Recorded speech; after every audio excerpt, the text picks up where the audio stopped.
نواصل بإذن الله تعالى حديثنا عن رسول الله صلى الله عليه وآله وسلم. On continue toujours notre parole ou notre assise sur le prophète صلى الله عليه وآله وسلم. من أراد أن يعرف حياة رسول الله عليه أن يرجع إلى ما قال الله تعالى على الأنبياء والرسل. Celui qui veut savoir la vie du prophète sallallahu alayhi wa sallam, il faut qu'il retourne à ce qu'Allah Ta'ala a dit au sujet des prophètes qui sont venus avant le prophète sallallahu alayhi wa sallam. Nabda'u qissatana ma'a Moussa alayhi as-salatu was-salam, et on commence notre histoire par Moussa alayhi as-salatu was-salam. لما يقول الله تعالى في القرآن الكريم وهل أتاك حديث موسى إذ رأى نارا فقال لأهلهم كثوا إني آنست نارا لعلي آتيكم منها بقبس أو أجد على النار هدى.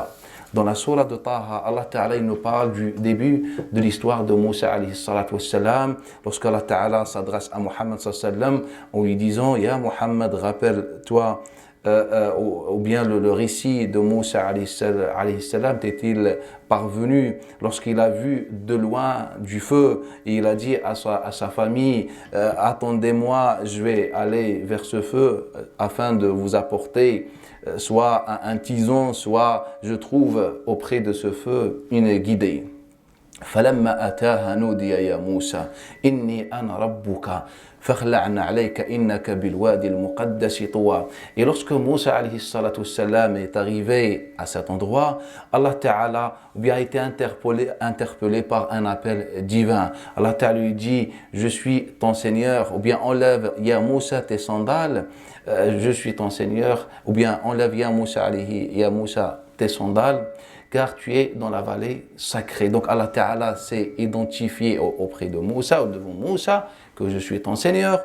Ensuite, il lui a dit: retire tes sandales, innaka bil wadi al muqaddasi tuwa, car tu es dans la vallée sacrée. C'est comme si Allah Ta'ala a imposé à Moussa alayhi as-salatu wassalam pour qu'il puisse, entretenir avec Allah Ta'ala de renoncer à l'influence ou bien de ce bas monde. Car retirer les sandales, Allah Ta'ala lui a expliqué, ou bien lui a donné la raison pour laquelle il devait retirer les sandales tuées à Moussa dans la vallée sacrée. Mais regardez ce que Allah Ta'ala, ou bien ce qui s'est passé dans l'histoire de Moussa alayhi salam. هو أن الله تعالى لم يوحي على موسى عليه الصلاة والسلام أو إلى موسى عليه الصلاة والسلام وهو بين أهله وذويه. Ce qu'Allah Ta'ala n'a pas révélé à Moussa alayhi as-salat wa as-salam pendant qu'il était parmi sa famille et dans sa tribu.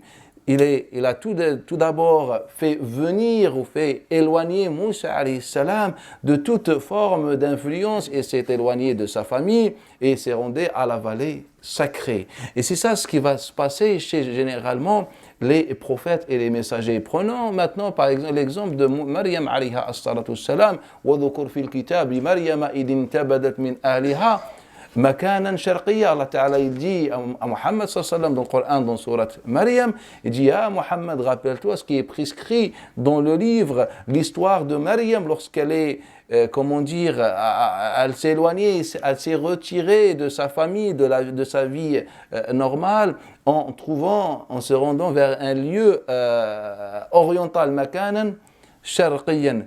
فاتخذت من دونهم حجابا, et elle a mis entre elle et eux un voile, hijaban. فأرسلنا إليها روحنا, ensuite on lui a envoyé notre âme, bien notre esprit qui est Jibril alayhi as-salat wassalam. fatamattala laha basharan sawiya, il est venu à la forme d'un homme parfait. faqalat inni a'udhu birrahmani minka in kunta taqiya, elle demande secours ou bien secours à Allah Ta'ala de cet homme s'il n'est pas pieux. Il lui dit: innama ana rasulu rabbiki li ahaba laki ghulaman zakiya. Il lui dit: en fait, je ne suis que le messager de ton Seigneur pour vous apporter, pour te donner un enfant pur et purifié. C'était Isa alayhi as-salatu wa as-salam. Ensuite, Allah Ta'ala il raconte: falamma aja'aha al-mukhad, lorsque l'accouchement, ou bien elle était sur le point d'accoucher, qu'est-ce qu'elle a fait cette fois-ci? Elle a pris refuge dans makan qasiyan, dans un endroit éloigné. Regardez ce que Ibn Abbas disait. Il disait que l'endroit ici oriental et l'endroit Al-Qasi éloigné, en fait, c'était deux vallées qui se trouvent à Beit Lahm, c'est un endroit situé à Palestine, à Beit Lahm. Il nous dit Abdullah ibn Abbas qu'en fait, ce sont deux vallées dans lesquelles Maryam, au début, a pris refuge. Et donc, le premier, c'était l'endroit oriental, et le deuxième, c'est l'endroit lointain. Il nous dit Allah Ta'ala, c'est ainsi qu'Allah Ta'ala a décrit cet endroit. Ibrahim alayhi as-salatu wassalam, car c'est important. Allah Ta'ala, dans l'histoire déjà de Maryam alayhi salam, ma awha Allahu ila Maryam illa min ba'di an ittakhadat makanan sharqiyya. Allah n'a révélé à Maryam que lorsqu'elle s'est éloignée, elle s'est retirée, elle s'est isolée, elle s'est retrouvée dans la solitude afin qu'elle médite, qu'elle adore, qu'elle réfléchisse. Et c'est là où Allah Ta'ala lui a donné Isa alayhi salam. Le même exemple cité dans la même sourate à Maryam et ainsi dans la sourate de Al-Imran, fi mawdu'i Zakaria et Yahya alayhi salam. Allah Ta'ala a imposé à Zakaria 3 jours, la yukalliman nas sawiya, pendant 3 jours qu'il doit se retirer, de ne plus parler, de sacrifier ses jours à méditer. Et au bout de ces 3 jours, Allah Ta'ala lui a permis, donné la permission, lui a révélé ses écrits pour qu'il puisse annoncer cela au monde entier. Wa kadhalika halu Ibrahim alayhi salam. C'est ainsi le cas de Ibrahim alayhi salatu salam. وكذلك نري إبراهيم ملكوت السماوات والأرض وليكون من الموقنين. C'est ainsi que nous avons fait à Ibrahim alayhi salatu wassalam, fait voir à Ibrahim alayhi salam le royaume des cieux et de la terre afin qu'il soit parmi ceux qui ont la certitude. Mais ça veut dire quoi كذلك même أنا وكذلك نري, ça veut dire quoi le mot? Et c'est ainsi que nous avons montré ou fait voir à Moussa alayhi salam. Allah Ta'ala nous l'explique lorsque Ibrahim alayhi salatu wassalam i'tazala qawmah. Allah Ta'ala yashrahu dhalika بحكاية قصة إبراهيم لما اعتزل قومه وذهب في أرض الله تعالى يتفكر, lorsqu'il s'est retiré de sa société et il est parti dans la terre, dans sa réflexion, dans la méditation. Allah Ta'ala nous décrit les moments par lesquels est passé Ibrahim alayhi salam. فَلَمَّا جَنَّ عَلَيْهِ اللَّيْلِ, lorsque la nuit a enveloppé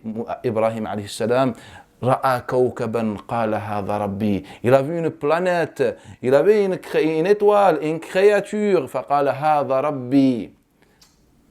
Et il a dit, voilà enfin mon Seigneur.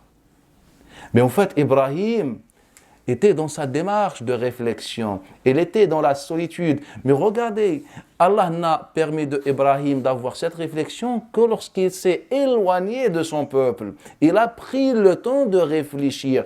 فلذلك الله تعالى يحكي وحدة إبراهيم عليه الصلاة والسلام فلما جن عليه الليل رأى كوكبا قال هذا ربي فلما أفل قال لا أحب الآفلين. Qu'est-ce qui s'est passé? Qu'est-ce qui s'est passé par la suite? C'est que cette planète a disparu ensuite. Et il a dit, moi j'aime pas les choses qui disparaissent. C'est-à-dire, ne sont pas. Allah Ta'ala est toujours présent. Allah Ta'ala n'est jamais caché, ne disparaît jamais. Allah Ta'ala. فلما رأى القمر بازغا قال هذا ربي. Ensuite il voit la lune devant lui avec sa lumière éclatante, il dit, le voilà enfin mon Seigneur. Et qu'est-ce qui s'est passé? La même chose, c'est que le qamar a disparu. فلما رأى الشمس قال هذا ربي هذا أكبر. Ensuite il voit le soleil, il dit, voilà mon Seigneur. Pourquoi? Car il est grand. Et ensuite, qu'est-ce qui s'est passé? Eh bien, le soleil est reparti encore. Et il a déduit que ce n'était pas son Seigneur. C'est à ce moment-là où Allah Ta'ala a révélé à Ibrahim alayhi salatu salam. C'est comme s'il y avait un processus par lequel devrait le messager ou les messagers passer. C'est comme si Allah Ta'ala a voulu établir sur terre à ces hommes qui sont les messagers et les prophètes un processus. منهاج يسير عليه الأنبياء حتى يوحي الله تعالى عليهم. Ensuite, Ibrahim alayhi salatu wa assalam, qu'est-ce qu'il a fait?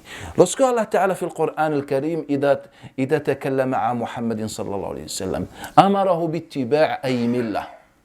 Lorsque Allah Ta'ala s'adresse à Muhammad sallallahu alayhi wa sallam, il lui demande de suivre quelle religion? La religion de quel prophète? Ibrahim alayhi salatu wassalam. En fait, qu'est-ce qui s'est passé?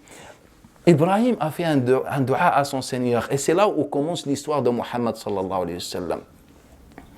Allah Ta'ala, Ibrahim alayhi salatu wassalam dit à son Seigneur, Rabbana inni taraktu.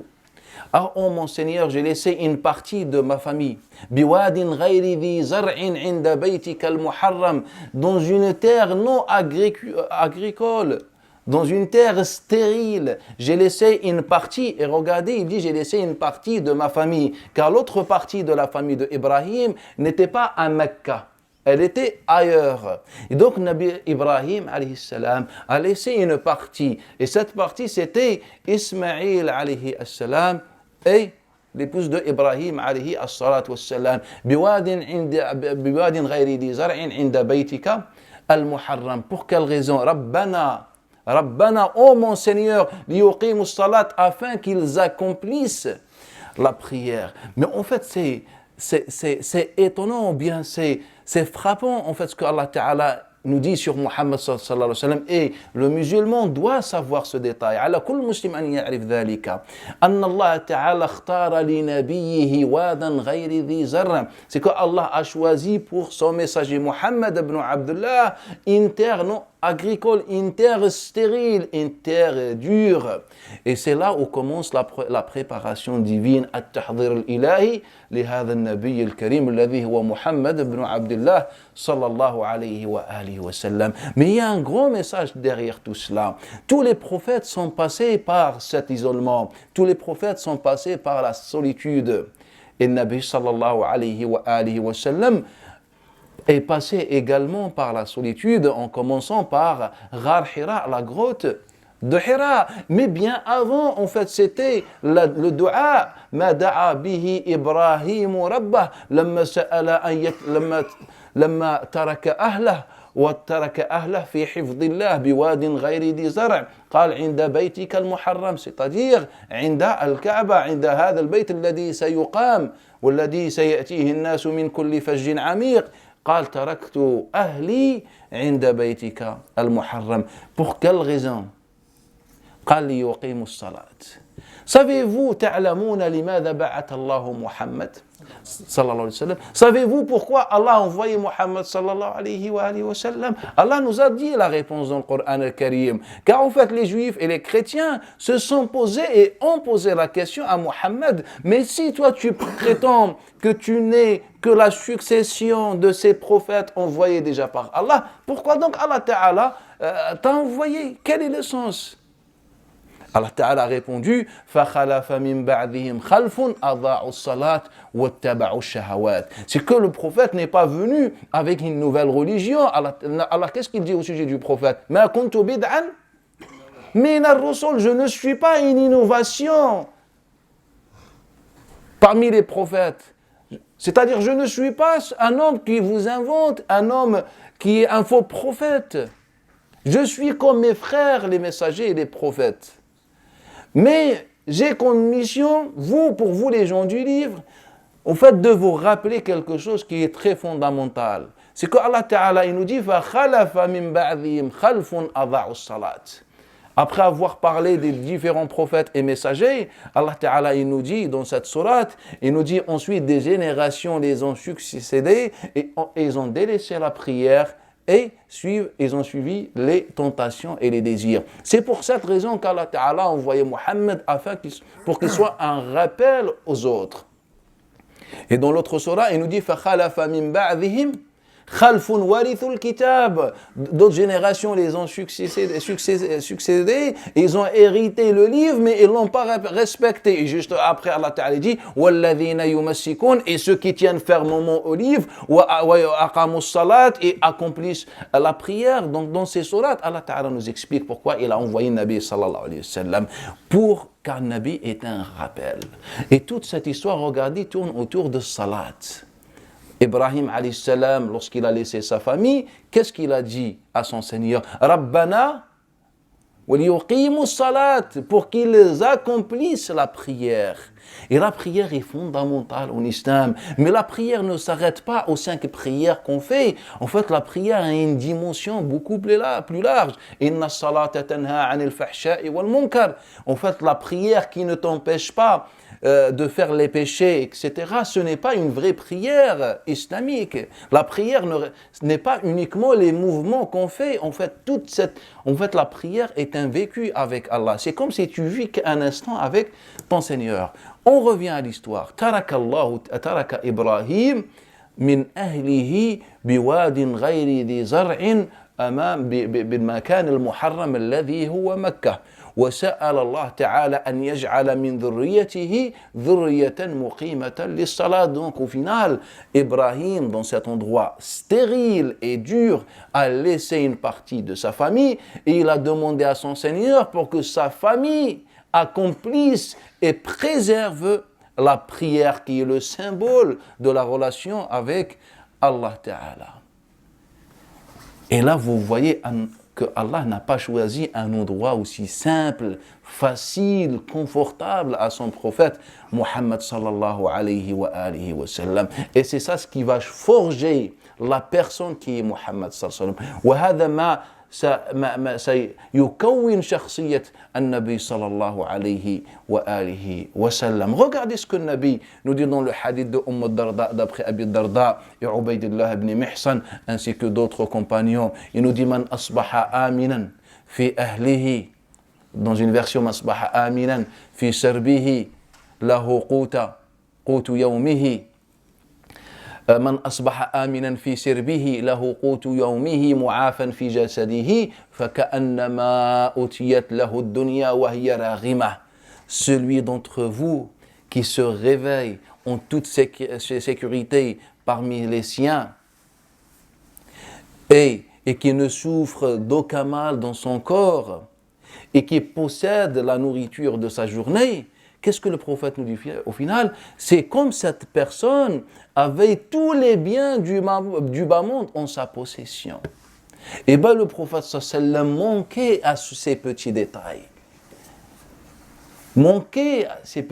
Car le prophète a vécu dans un monde de conflits, de désaccords entre les tribus.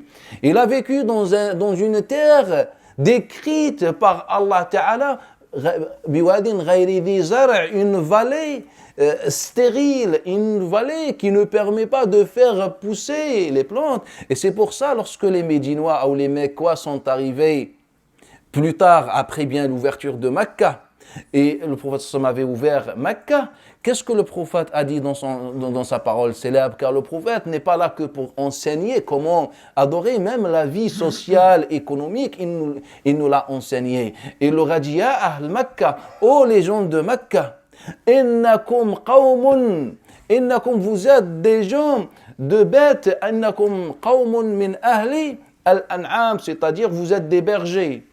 Wa inni ara, et je vois aujourd'hui que je vous propose, je vous conseille aujourd'hui de travailler et de cultiver les terres. C'est ce que le prophète sallallahu alayhi wa sallam a dit dans son discours aux gens de Mecca. Et ce discours reflète un peu la nature et la vie des gens de Mecca.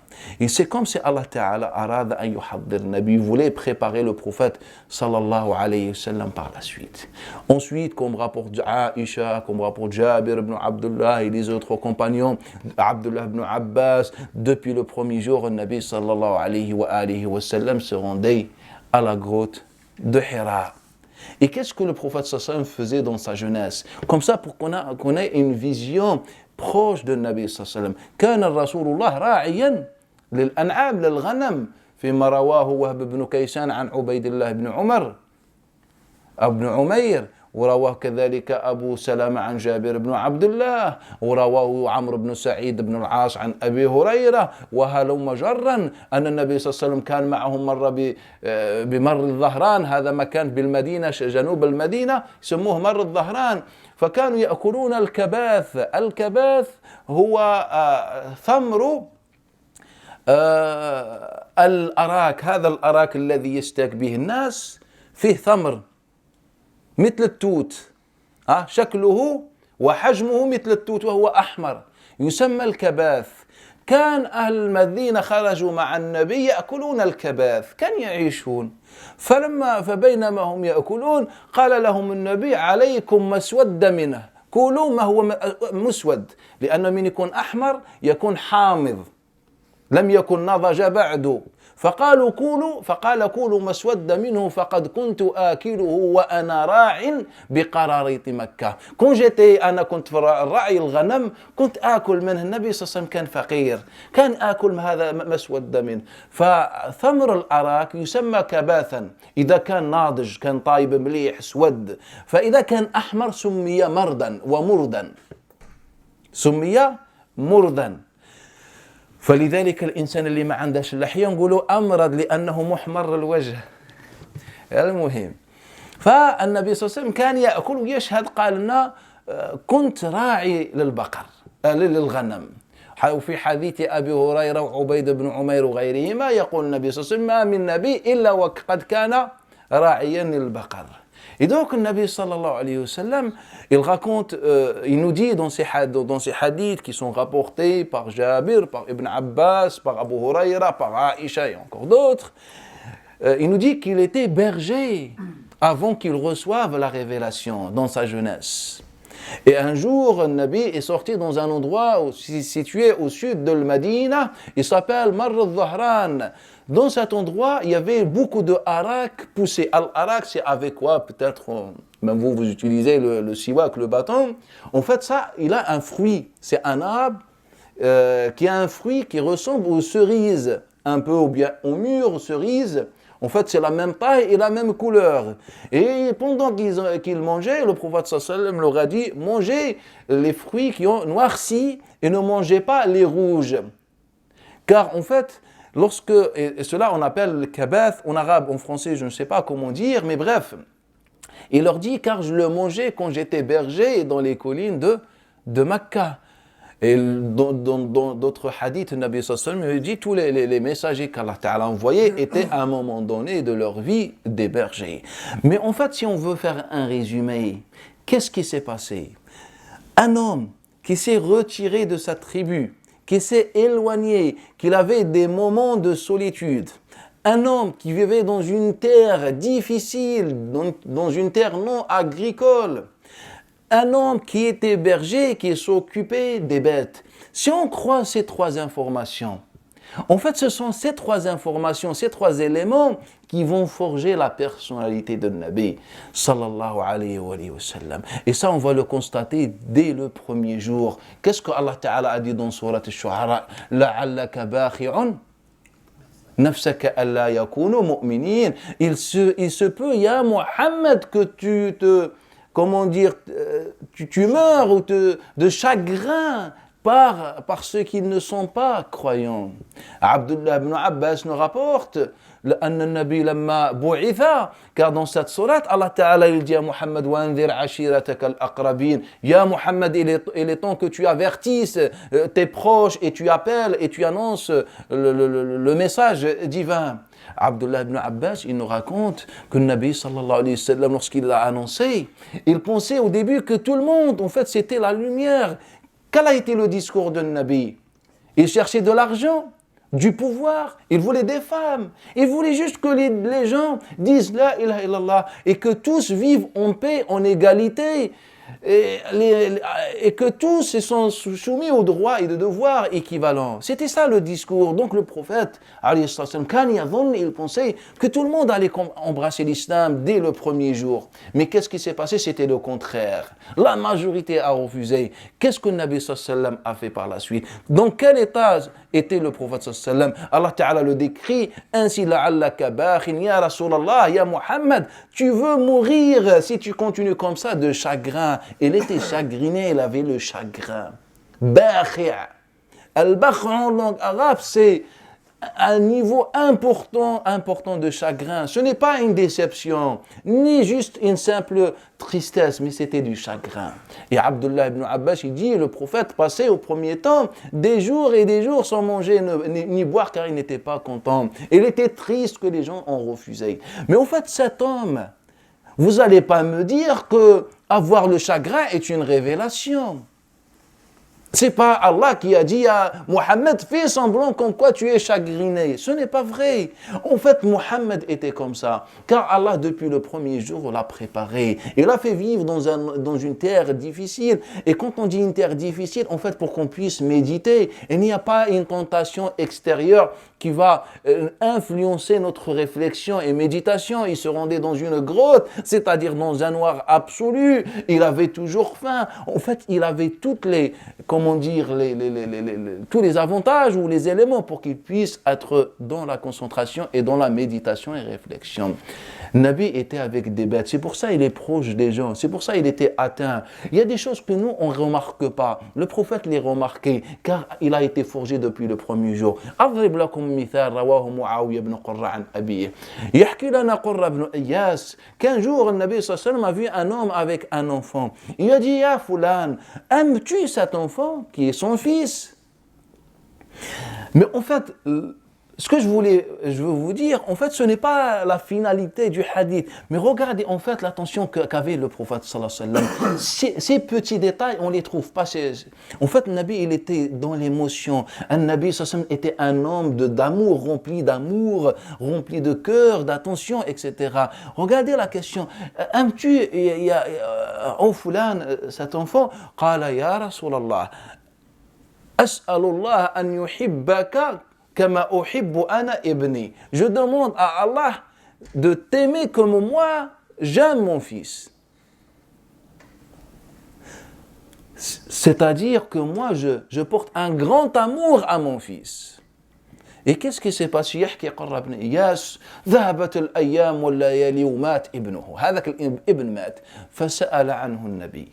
Ce petit détail, on ne l'a pas non plus. Il nous dit quelques jours, ou bien un moment plus tard, un temps plus tard, cet enfant est mort, a trouvé la mort. Et le prophète a demandé après lui, prenez ce petit détail. Est-ce que nous, les musulmans, l'homme de manière générale, va prêter d'attention à un enfant, il va vers le père, il lui pose la question. Bien sûr, le prophète avait déjà remarqué l'amour, les gestes que faisait ce père pour son fils. Et donc, le Nabi voulait mettre l'accent sur ça, insister pour qu'on remarque. Comme celui qui est entré à la mosquée et le prophète sallallahu alayhi wa sallam lui a dit, as-tu fait de prière, ou bien de unité, une prière? Mais pourquoi le prophète sallallahu alayhi wa sallam, parmi tous les arrivés, ceux qui sont présents, il demande à quelqu'un, il nous l'a dit après dans le hadith de Abi Sa'id al-Khudri, le hadith de Mujahid, ainsi de Sulaiman, Mu'tamir ibn Sulaiman, d'après son père, d'après Anas ibn Malik. Il nous dit, car j'ai vu cet homme rentrer à la mosquée avec des habits abîmés. Et je lui ai demandé de faire 2 rak'at afin que ceux qui sont autour le remarquent. Et remarque comment vous venez prier, alors que vous avez quelqu'un parmi vous qui n'a à peine avec quoi se couvrir. Donc le prophète ne voulait pas dire qu'il fallait faire ou pas 2 rak'at, mais il voulait juste faire montrer cet exemple. C'est bien, en fait, le musulman ne peut pas laisser se permettre et laisser son voisin dans l'adversité et la difficulté. كان أراد النبي صلى الله عليه وسلم أن يبين هذه العاطفة، هذه العلاقة، الأمور، هذا الحب الذي يحمله الأب للابن، فلذلك سأل أتحب ابنك؟ قال يا رسول الله أسأل الله أن يحبك كما أحب أنا ابني.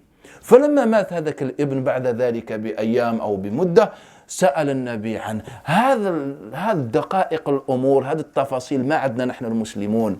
Ces petits détails, on les a pas nous les musulmans. On demande, on met l'accent sur l'amour et après on demande, on ne voit plus ton fils, mais il est parti où? Mais en fait, cet homme, Muhammad sallallahu alayhi wa sallam, n'est pas venu et tombé du ciel comme ça. Il a eu un vécu, il était orphelin.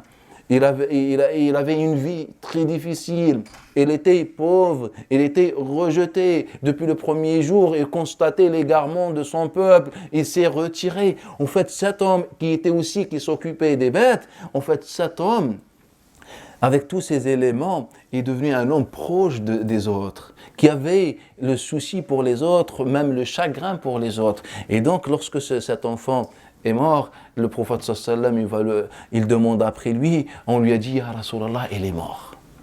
Qu'est-ce qu'il a fait? Il est parti voir le père. Et il lui a dit, Ya Fulan, Ama tarda. Regardez comment c'est beau. Ama tarda an yaftaha laka ibnuka bab al-jannah. Tu ne veux pas que ton fils t'ouvre la porte du paradis, le jugement dernier, et il t'appelle, fayunadik. Qala bien sûr, ya Rasulallah. Qala fa'lam. Donc sache, annahu sayunadik. Sache que ton fils que tu viens de perdre, il va t'ouvrir la porte du paradis et il va t'appeler. C'est-à-dire pendant qu'on est tous face et entre les mains d'Allah Ta'ala dans le jugement, il y aura des gens parmi nous appelés par leurs fils qui sont au paradis, car c'est un enfant, il ne passe pas par un jugement. La yuhasab al-atfal yawm al-qiyamah. Mais regardez cette attention que le Nabi sallallahu alayhi wa sallam avait. Regardez l'importance de cette parole à un homme dans cette situation, à des parents dans cette situation. Ils viennent de perdre leur fils et Nabi sallallahu alayhi wa sallam leur dit cette parole. C'est ça qui manque et c'est ça ce qu'on doit avoir et connaître sur la personne de Nabi sallallahu alayhi wa sallam. C'est quelqu'un qui est proche, qui aime les autres, qui se met à la place des autres, comme son histoire avec le compagnon Bushayr ibn Aqraba. Il nous dit, j'ai perdu mon fils et mon père, et pendant que je pleurais, le prophète sallallahu alayhi wa sallam m'a vu, m'a croisé dans les ruelles de Médina, et il m'a dit, qu'est-ce qui se passe?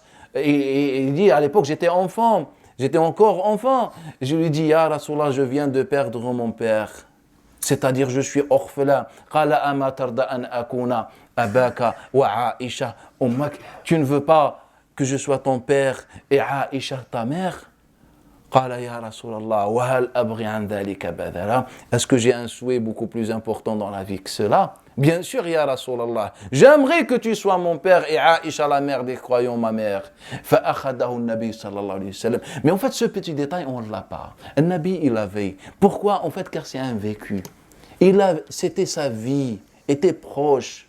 C'est comme quelqu'un, des fois on voit quelqu'un qui demande de l'argent dans la rue ou quelqu'un qui est sans abri. Mais en fait, ceux parmi nous, ceux qui à un moment donné de leur vie se sont retrouvés dans la rue, en fait, ils ressentent cela. Ils pensent à ce petit détail. Quand tu vois un sans-abri et toi, à un moment donné de ta vie, tu t'es retrouvé dans la rue, en fait, tu vas penser et le voir autrement. Tu vas avoir plus d'affection, plus d'amour et d'émotion envers cette personne.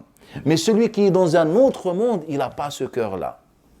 An-Nabi sallallahu alayhi wa sallam, il avait un jour, فيما رواه عكرمة عن عبد الله بن عباس قال بدا لنا رجل بدا ظهر من البعيد رجل قال من فج يفيء فيئا جانا راجل شتنه من البعيد يفيء فيئا يعني سكران حتى لا يكاد يشذه حائط شتنه من فج عميق جاي والحديث رواه أبو داود من طريق محمد بن ركانة عن عكرمة عن عبد الله بن عباس قال فأخذناه فانطلقنا به فلما حاذينا بيت العباس يعني مررنا ببيت العباس عم النبي العباس كان يسكن جنوب مسجد النبي صلى الله عليه وسلم المسجد النبوي بضعة أمتار. فوقت عمر بن الخطاب لما عمر بن الخطاب كبر المسجد وسع المسجد أدخل بيت العباس داخل المسجد. الآن راح في وسط المسجد بيت ابن عباس العباس بن عبد المطلب.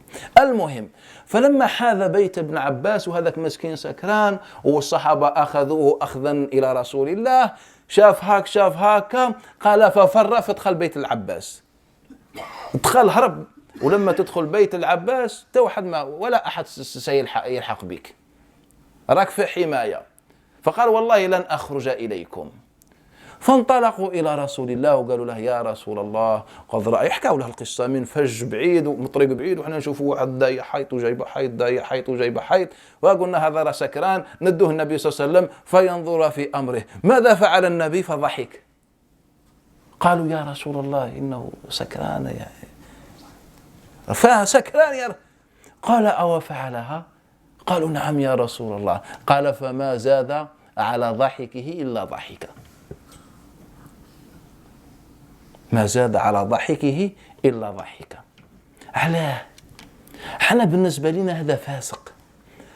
شو الحقد القلوب فاسق فاجر استغفر الله اشرب حرام. المشكلة مش حرام ولا حلال، أنا عارفين باللي حرام. المشكلة هذا أخونا راه في هذا البلية كيف نحلوا لها نحتضنوه ولا نلعنوه ونردوه وندير الأظهر إليه. هذه هي المشكلة. فالنبي صلى الله عليه وسلم عاش فات بهذه الفترة وكان قريب إلى الناس. الصحابة تعجبوا وقلنا نستنى وكاش من النبي صلى الله عليه وسلم يفتي في حقه فتوى، قال فما زاد على ضحك. هو شذ هنا خلينا عند العباس كلا وتعشى ورقد وغدوة من فاق وبدا يصلي مع الناس. هذا هو الإسلام. Et donc, je racontais l'histoire que rapporte l'imam Abu Daoud d'après Ikrima, d'après Ibn Abbas. Et cette histoire, pour votre information, elle est notoire, plus qu'authentique. Il nous dit, Abdullah ibn Abbas raconte que de loin, on a vu un homme, tellement il était ivre, donc il marchait, comment dire, il se tenait même pas debout. Un mur le rattrape, voilà. Et qu'est-ce qu'on a fait? Il dit, et les compagnons l'ont pris pour, comment dire, le présenter au prophète sallallahu alayhi wa sallam. Et pendant qu'ils marchaient, ils sont passés près de la maison de l'Abbas, l'oncle du prophète, qui était situé au sud de la mosquée prophétique.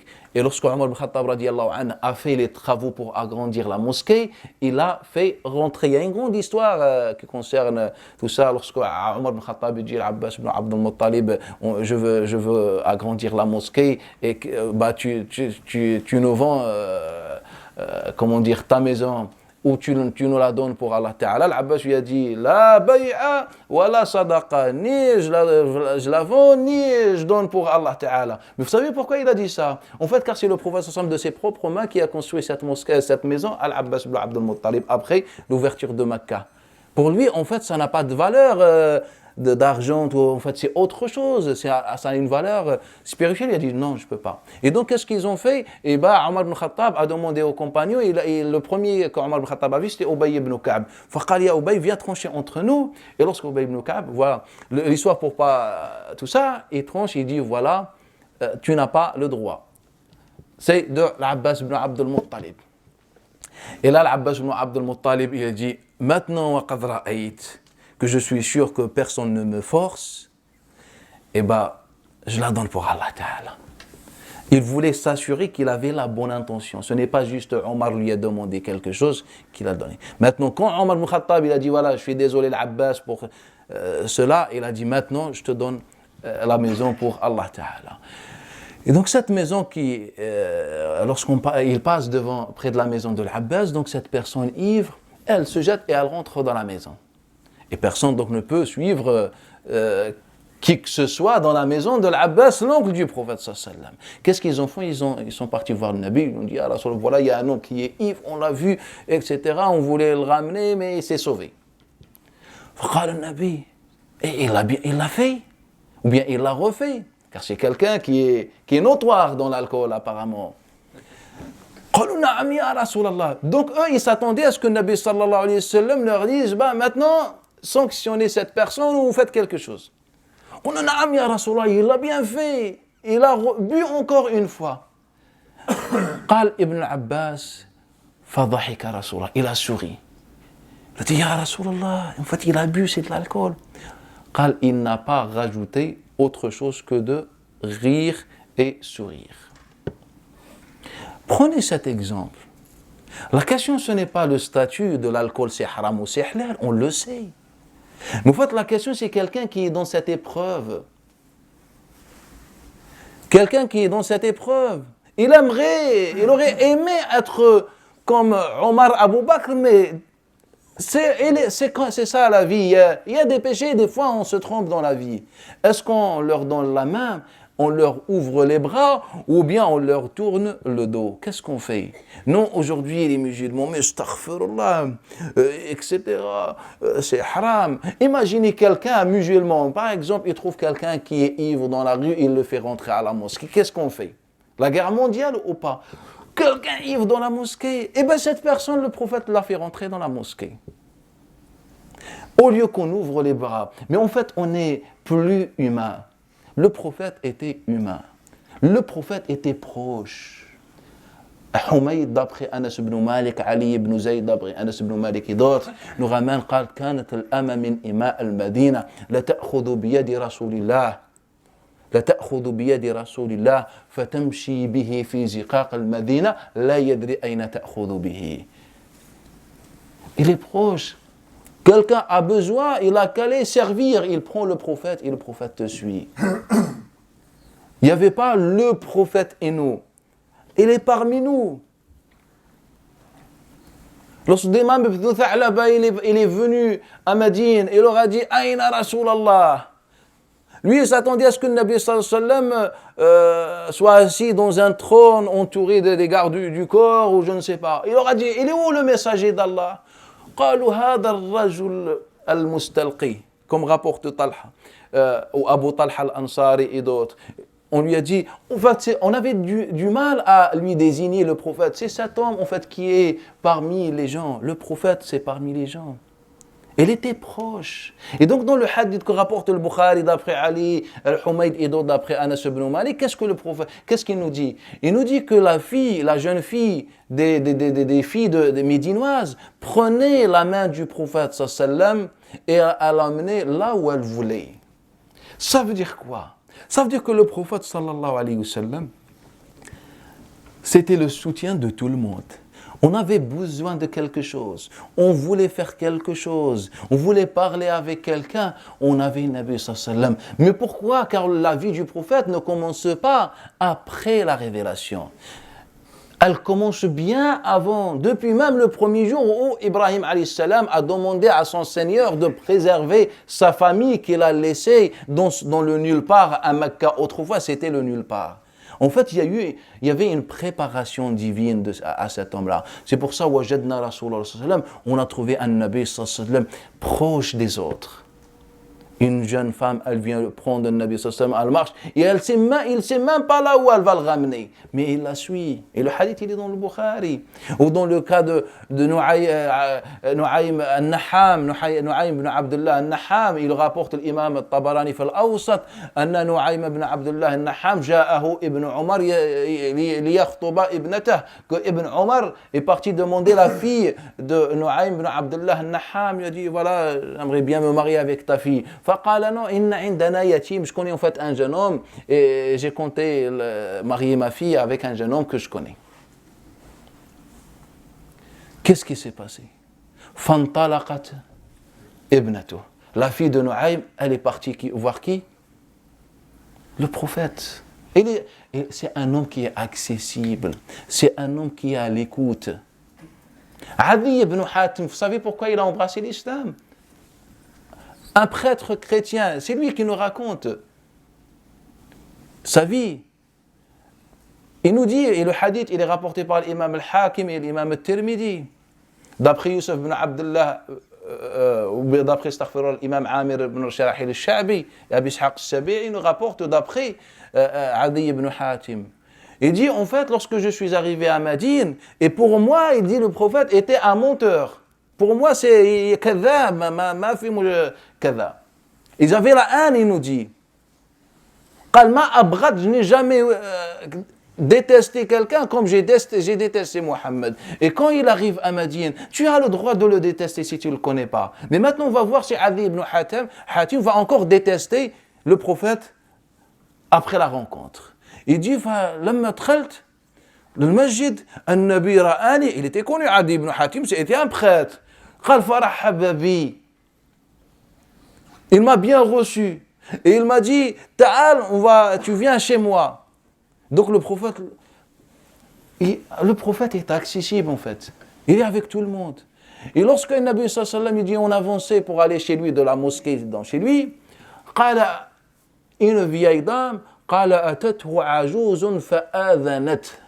Une vieille dame, elle vient, فآذنت, c'est-à-dire elle lui a demandé son oreille.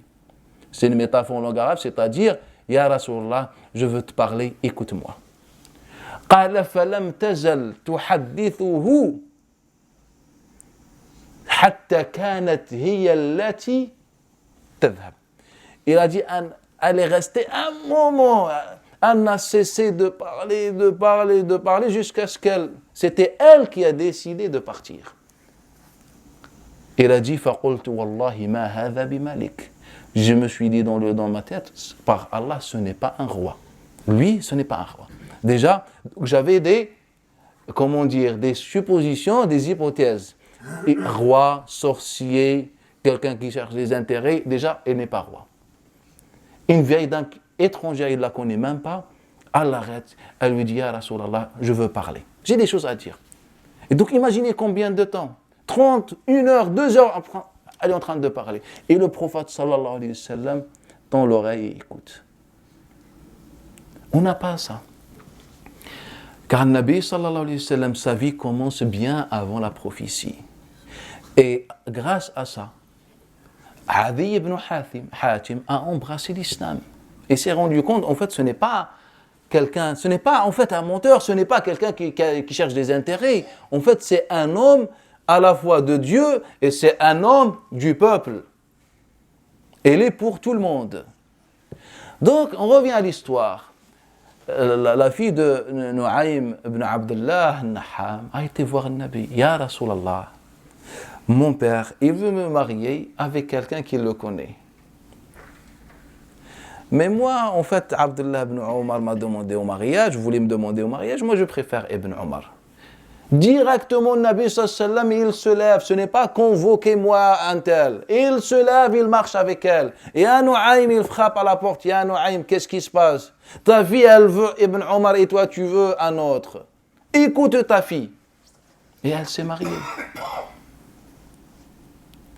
وجاءت الخنساء بنت خدام كم رابورت كامس بن الحسن عن عبد الله بن بريدة عن أبيه وعكرمة عن عبد الله بن عباس وعن جابر بن عبد الله والدارقطني من حديث أبي سعيد الخدري جاءت الخنساء بنت خدام إلى رسول الله فقالت يا رسول الله إن أبي زوجني من ابن عمه ليرفع خسيسته باش يولي لأن ابن عمها كان إنسان في المجتمع مسموع الكلمة إذا قال سمع ويريد أن يرفع بخسيسته باش يقولوا هذا مرت فلان. فقال النبي صلى الله عليه وسلم مباشرة نكاحك بيدك نكاحك بيدك ما كان إنسان عنده حق يفرض عليك. الوالد دوره في الإسلام ينصح، دوره في الحياة ينصح مع أبنائه، يوجه الأبناء، ولكن أن يظلم حق ابنته أم ابنه هذه ما كان في الإسلام، ما كانش الظلم، كان ينصح يعلم يربي يوجه ويسمع. الأبناء ربي خلقهم ليسمعوا لا ليضطهدوا. خنساء بنت خدام aussi le même cas. Son père l'a mariée avec son cousin, car son cousin était riche, etc. Elle est partie voir un Nabi. Elle dit, Ya Rasulallah, mon père m'a mariée avec son cousin, car son cousin, voilà, il a un statut social. Qu'est-ce que le Nabi, sur place, il lui a dit, Ya Khansa, ton mariage est entre tes deux mains.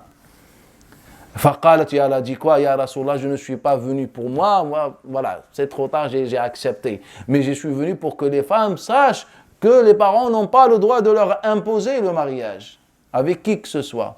Les parents en islam conseillent, orientent, dirigent, éduquent, mais les parents n'ont pas le droit d'imposer. Car en fait, le mariage dépend de quoi? De l'amour. Comme le cas de cet homme qui est venu voir le Nabi sallallahu alayhi wa sallam, il dit, Ya Rasul, j'ai une fille, elle veut se marier avec quelqu'un, et moi je préfère qu'elle se marie avec un autre. Qu'est-ce que le Nabi sallallahu alayhi wa sallam a dit? Le hadith de Jabir ibn Abdullah et d'Ibn Abbas, de Tawus d'après Ibn Abbas. Lam ara lil mutahabbin. Je ne vois pas pour ceux qui s'aiment comme solution, ou bien comme le mariage comme solution. Il y a de l'amour. Donc quand tu imposes à ta fille ou à ton fils quelqu'un, en fait tu n'as pas respecté ce qu'il a dans son cœur. Et il se peut que lui il n'aime pas cette personne, il ne veut pas, ou je ne sais pas, il y a X raisons.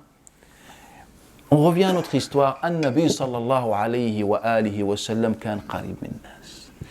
والحكايات في ذلك طوال. Les exemples qui nous parlent de la proximité qu'on avait autrefois avec le Nabi sallallahu alayhi wa sallam sont très nombreux. Mais je voulais juste vous transmettre une idée toute simple. C'est que Muhammad sallallahu alayhi wa sallam est un prophète qui est passé par, comment dire, le processus, si on peut dire, divin, cette solitude, cette proximité avec des gens, cet isolement, cette réflexion, cette méditation avec les bêtes, etc. Tout ça a forgé la personne qui est Muhammad sallallahu alayhi wa sallam. C'est pour ça, si on veut chercher l'amour et la miséricorde dans sa vie, en fait, on n'a pas du mal à trouver des exemples, des textes et des exemples qui prouvent cela. ثم النبي صلى الله عليه وسلم في شبابه تزوج. Avec qui s'est marié le Nabi صلى الله عليه وسلم la première fois? Khadija bint Khuwaylid radiyallahu anha wa ardaha. Ils avaient quel âge? 25 le prophète صلى الله عليه وسلم et 40 Khadija. Et qu'est-ce qu'il faisait pour Khadija? Du commerce pour Khadija. Masha'Allah. Est-ce qu'elle avait des enfants, Khadija, ou pas? Oui. Combien? Deux filles. Non, un garçon et une fille, ou deux garçons. Il y a deux avis. Et ça, Hind ou Hala. On a divergé, est-ce que c'est des prénoms de garçons ou de filles? Hind ou Hala. Barakallahu fik. Elle a eu combien d'enfants avec le Nabi sallallahu alayhi wa sallam? 7. Bismillah. Les filles. Zaynab. Kulthum. رقية فاطمة. Et maintenant les garçons, الأولاد عبد الله القاسم لا إبراهيم مع الأخرى. هيا نقولوا غير 6. هيا 6. Le cheikh nous a dit 6. بارك الله فيكم. Écoutez moi attentivement. On va arriver à une conclusion toute simple. Quelle est la première fille de Nabi sallallahu alayhi wa sallam? Zaynab, c'est la plus grande. Elle est morte en quelle année? La 8e année. Elle avait quel âge? Selon tout le monde, elle avait 29, 30, un peu de 30, 29 ans. Et elle est morte la 8e année. Donc elle est née en quelle année? Donc elle est morte 18 ans après la prophétie, à l'âge de 27 ans. 29 ans. Et donc, elle est née en quelle année? Non, c'est par rapport à la prophétie. Combien d'années avant? 11 ans.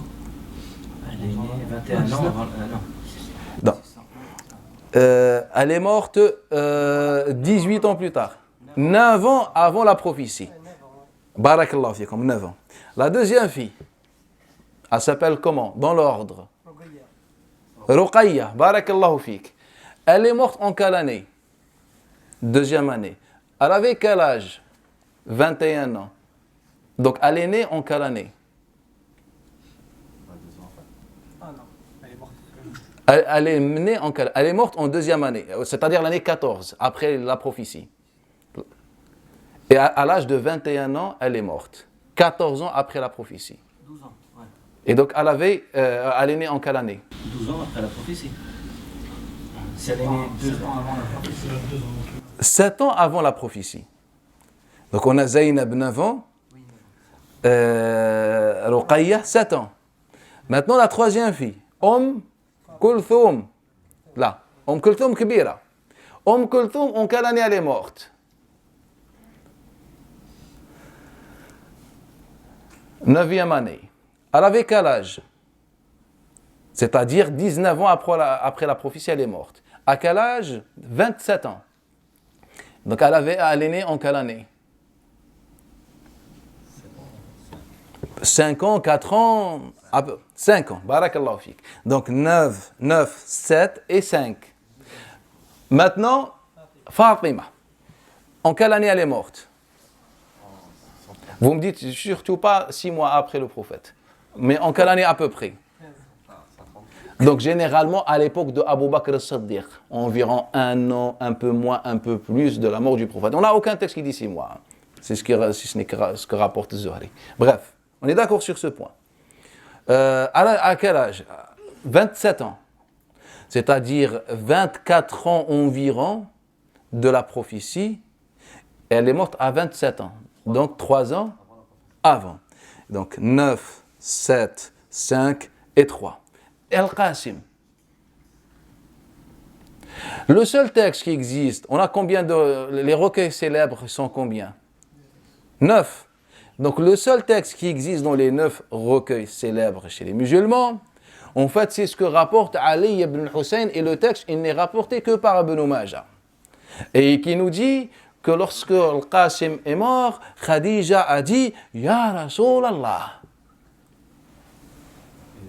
J'aurais aimé au moins sevrer mon fils avant qu'il meure. Il n'y a pas encore 2 ans.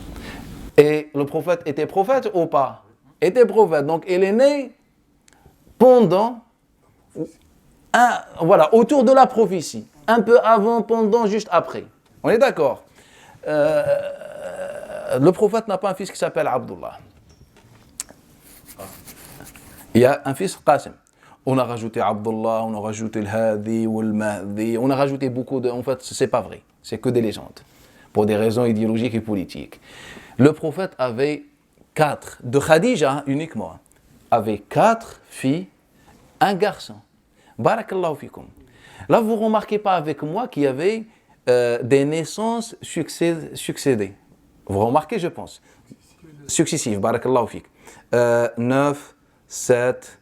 Bien sûr, il y a une relativité, on n'est pas 9, 7, 5, 3 et 1 avant, 1 après ou pendant, voilà. Barakallahu fik. Tout en sachant que le prophète s'est marié 15 ans avant la prophétie, qui veut dire 6 ans à 7 ans avant la première naissance. Comment expliquez-vous l'absence d'enfants entre le mariage et le premier enfant? Aïe, bismillah. Ça n'a pas d'explication car ça n'a aucun sens. Là, tfaddal al-hajj. Tu sais que les 2 filles du prophète sallallahu alayhi wa sallam, ils étaient mariés avec 2 enfants d'Abou Lahab. لا نحكيو على هذه من بعد, نحكيو احنا على البدية انا مازال. Quand ils étaient mariés, ils avaient plus de 20 ans, tout ça. ايه هذه صحة من بعد نحكيو احنا على زينب نهار اللي زادت le jour de sa naissance, elle est née 6 à 7 ans après le mariage. Et après, d'un coup, les autres enfants viennent. 1 an et demi, 2 ans de décalage, à peu près. Donc, comment expliquez-vous l'absence d'enfants pendant 6 ans? Car le prophète s'est marié à l'âge de 25 ans. En fait, c'est impossible, il ne faut pas réfléchir, il n'y a pas d'explication. Pourquoi c'est impossible? Bismillah. Non, Pourquoi c'est possible? C'est impossible. C'est quand vous dites c'est impossible. Si, c'est possible. Impossible d'expliquer, c'est pas impossible que ça existe. Oui, voilà, on est d'accord. Je parle impossible d'expliquer ça. Aujourd'hui, il y a des gens qui se marient et 10 ans plus tard, ils ont des enfants et pendant 10 ans après qu'ils soient mariés, ils n'ont pas d'enfants. C'est quelque chose qui peut arriver. Non, moi je ne parle pas de l'impossibilité de ça. Je parle de l'impossibilité d'expliquer. J'ai pas encore fini, j'arrive. Elle avait quel âge à Khadija le jour du mariage? 40 ans. Et donc, elle va engendrer, le premier enfant, c'est en quel âge? Quelle année? Quel âge? Elle avait? 46. Mais non, 46. Elle s'est mariée à l'âge de 40. Donc, 46 ans et 47 ans. J'ai une personne qui dit qu'elle avait 28 ans aussi.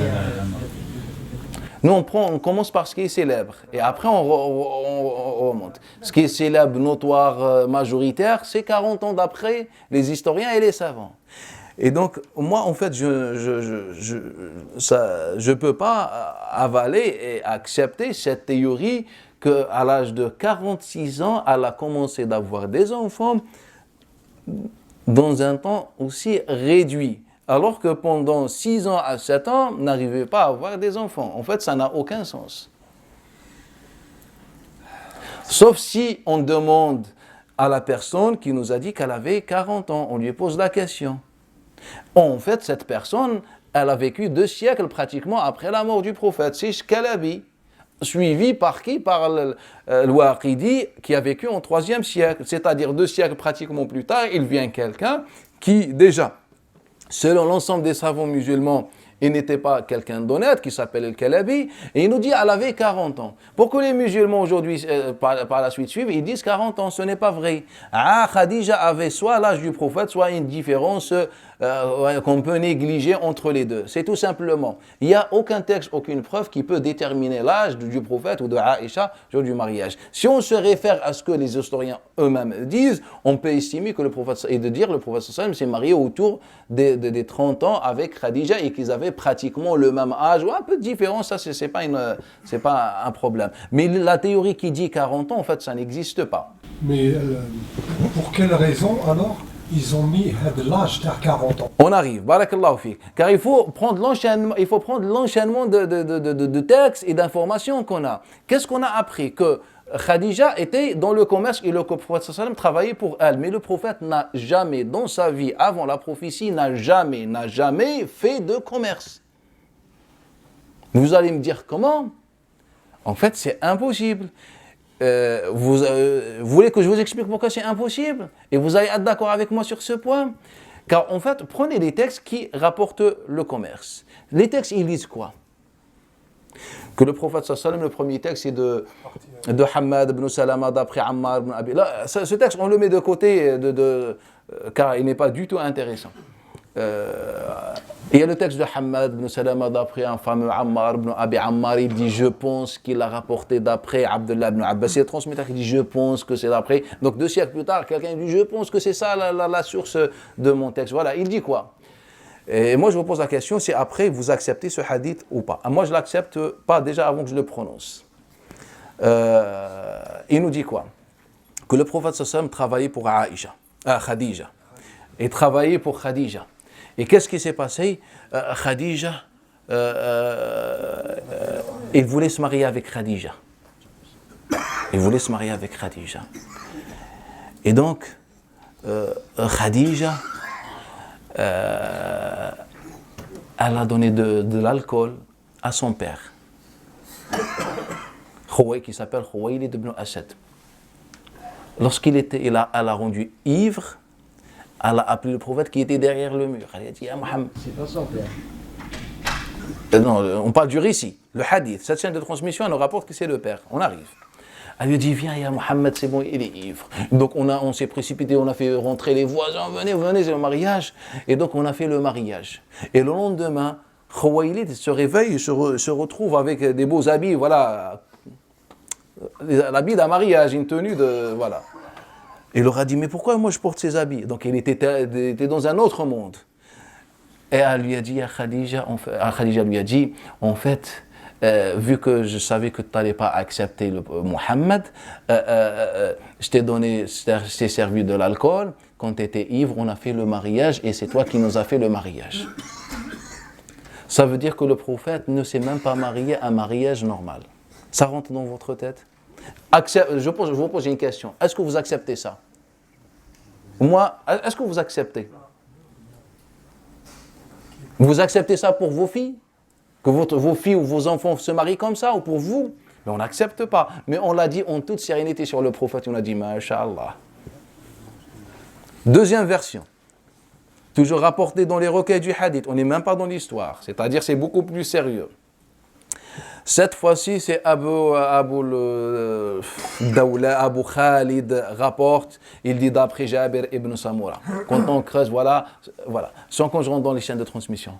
Un fameux Abu Khalid, il dit d'après Jabir ibn Samura que le prophète sallam, Khadija lui a dit, donc au début, c'est le prophète qui est parti vers Khadija. Maintenant, c'est le contraire. Khadija lui a dit, Ya Muhammad, tu veux te marier avec moi? Faqala, kayfa yarda anni abuki wa huwa aktharu minni malan wa ashira. Comment ton père va m'accepter alors qu'il est plus riche, etc. Et moi, je suis pauvre, je ne suis qu'un berger.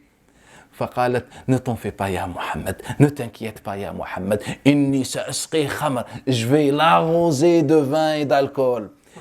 فإذا أسكر, et lorsqu'il est mort, eh ben je vais t'appeler. En fait le récit qui dit ça, je rajoute aucun mot. Il est authentique. Authentifié plutôt. Authentifié par tous les savants. Pas forcément tous les savants, mais il est authentifié par les savants, il est pratiqué, et mentionné, expliqué, commenté, sans que personne nous dise, eh ben écoutez, il y a un problème. Et si vous voulez, après, Inch'Allah, je vous donne les sources, les pages, etc., tout ce que vous voulez. Et donc, il dit, ne t'inquiète pas, ya Mohammed, je vais l'arroser, et quand il est ivre, je t'appelle. Et donc, lorsqu'il était par terre, Allah a appelé, on a fait ça, il se réveille après, donc il est parti dans un autre monde, il se réveille, elle lui a dit, ya Khwaylid, oh mon père, tu veux que je te dénonce aux Arabes, et je leur dis, regardez une fille ce qu'elle fait de son père. C'est honteux que la fille a donné de l'alcool à son père pour qu'elle puisse se marier derrière son dos. Il ne dit à personne, c'est bon, j'accepte. C'est un bon mariage, j'accepte. Le prophète se marie comme ça. Et l'histoire que le Nabi il est parti avec Maïsara et que le khayr, d'habitude, Khadija dans son commerce, c'est un peu nul. Et lorsque le prophète sallallahu est venu avec beaucoup de khayr, c'est faux. En fait, le seul qui rapporte ça, c'est Ibn Ishaq, qui est mort l'année 150. Et que l'imam Malik, l'imam Malik, il disait quoi sur lui? Il disait comment prenez votre science de quelqu'un qui apprend avec les gens du livre. Et il l'a expulsé de Medina. Et alors, juste Malik, il meurt, et pour qu'on ressuscite les ouvrages de cet homme-là. Et donc, quelqu'un, un siècle et demi plus tard, il nous dit Maïsara et le khayr, etc. Ce n'est pas vrai. Quelle est ta chose entre toi et le prophète sallallahu alayhi wa sallam? Il y a 4 générations. Qui t'a rapporté cela? Mais Malik nous a rapporté, il a dit ça. En fait, il a islamisé les légendes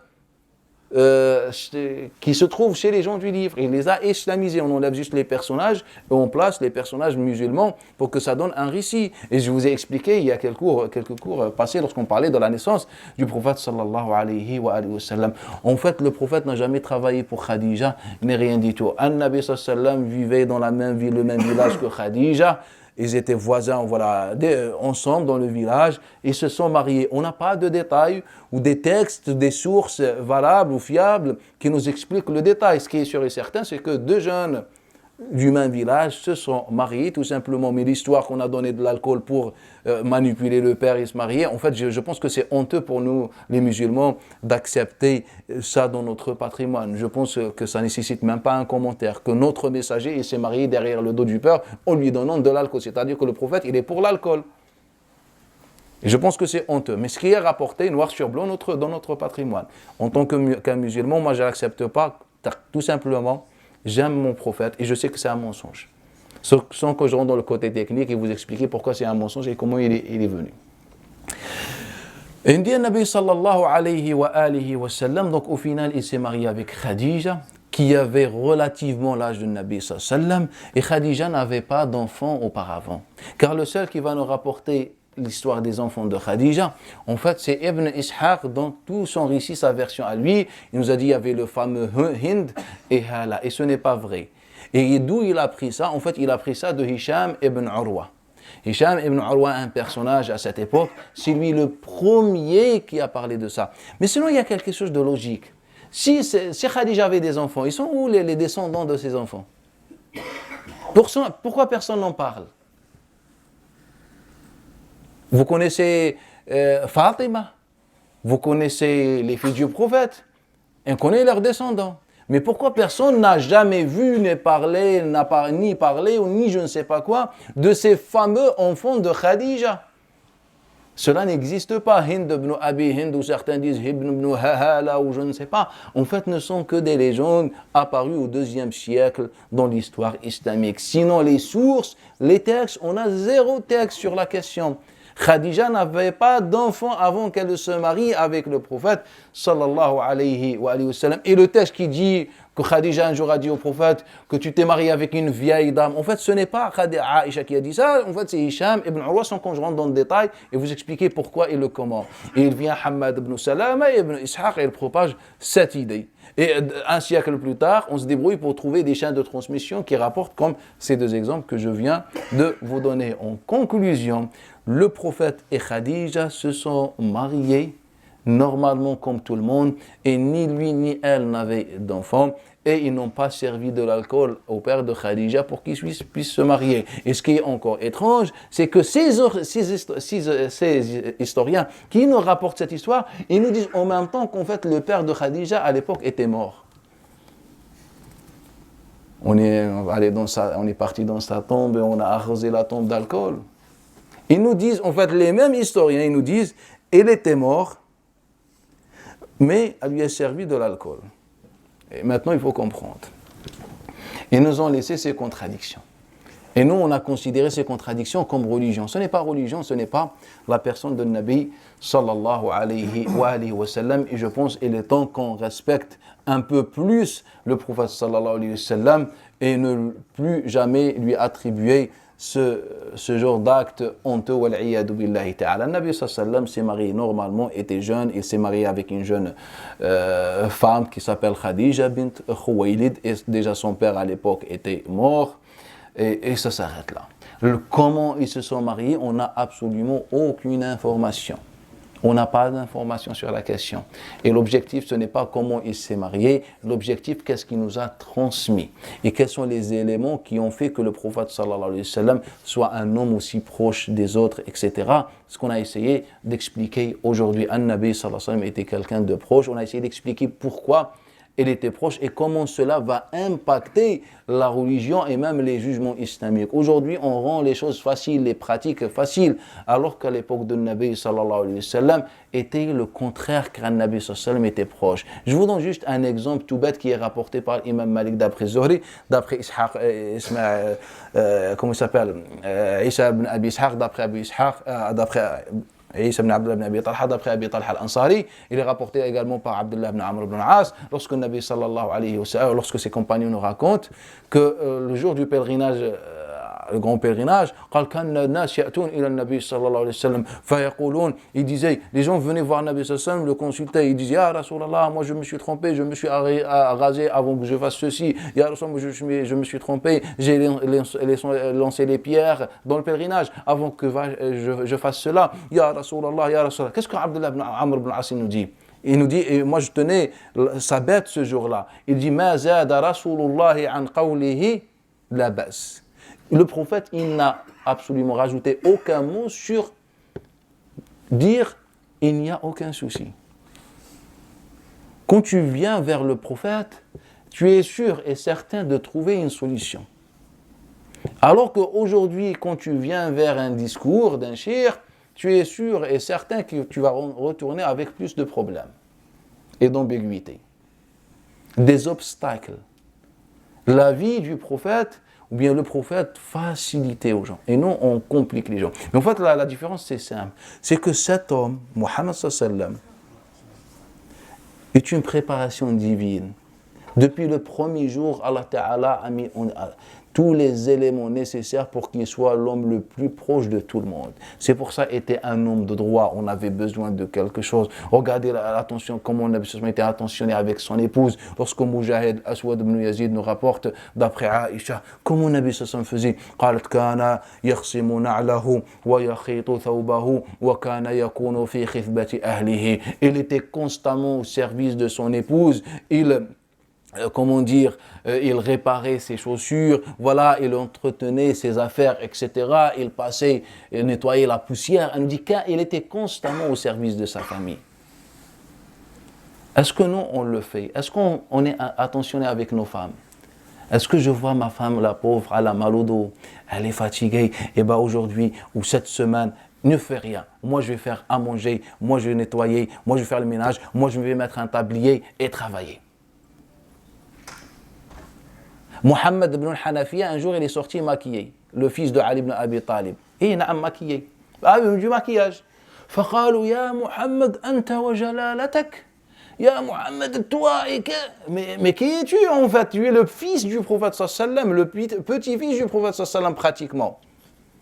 Fils de Ali, c'est le frère de Hussein et Hassan en quelque sorte. Voilà, c'est un grand homme. قال والله هم يحبون منا ما نحب منهن. Wallahi, nos femmes aiment de nous ce que nous on aime d'elles. En fait, je suis chez moi, je m'amuse avec ma femme. Mais pour nous, c'est contraire à l'éthique de l'homme. Nous, je suis un homme, je suis un... etc. En fait, ces gens avaient compris. Et nous, on n'a pas compris. Donc, le Nabi sallallahu alayhi wa sallam, comme il le décrit, Anas ibn Malik, kana dhahakan bassama, c'est quelqu'un qui ne faisait que rire et sourire. ضحاكا بسامة. Ou Jabir ibn Abdullah le décrit aussi, il nous dit ما كان النبي صلى الله عليه وسلم يرد أحدا. ما كان النبي n'a jamais repoussé ou refusé la demande de qui que ce soit. وما سألته إحدى نسائه شيئا إلا فعل. Et jamais une de ses épouses lui a demandé quoi que ce soit et il refuse. Jamais le Nabi sallallahu alayhi wa sallam il refuse. Mais pourquoi le Nabi sallallahu alayhi wa sallam il ne refuse pas? Car en fait, c'est quelqu'un qui avait compris le bas monde et que rien ne dure. Parfois on est têtu, parfois on est dur avec les autres, avec nos épouses, nos voisins, nos frères. On pense qu'on a la vérité absolue alors qu'on n'a rien du tout. Avec le Nabi sallallahu alayhi wa sallam, Nabi était un homme qui avait compris en fait. Pourquoi on est têtu, pourquoi on est dur, pourquoi on est fer, pourquoi on veut se montrer. Lorsque, comme rapporte Humayd d'après Anas ibn Malik et Qatada d'après Anas ibn Malik, lorsque son épouse Aïcha lui casse, elle casse devant lui une assiette qui a été envoyée par une femme. Par jalousie, elle prend l'assiette, il y avait des invités, il nous dit Anas ibn Malik, la maison était remplie des étrangers, les délégations qui venaient de partout, et elle prend l'assiette en toute sérénité, elle la casse. À la place du prophète, on aurait fait quoi? Soit l'insulter, soit sur le champ la divorcer, soit la frapper, soit je ne sais pas. On est des hommes et des humains. Surtout devant des étrangers. Il y avait des musulmans et des non-musulmans qui sont venus. Imaginez ces non-musulmans, ils se disent quoi? Mais c'est quoi ce prophète? Et la peur de son épouse, c'est notre vision.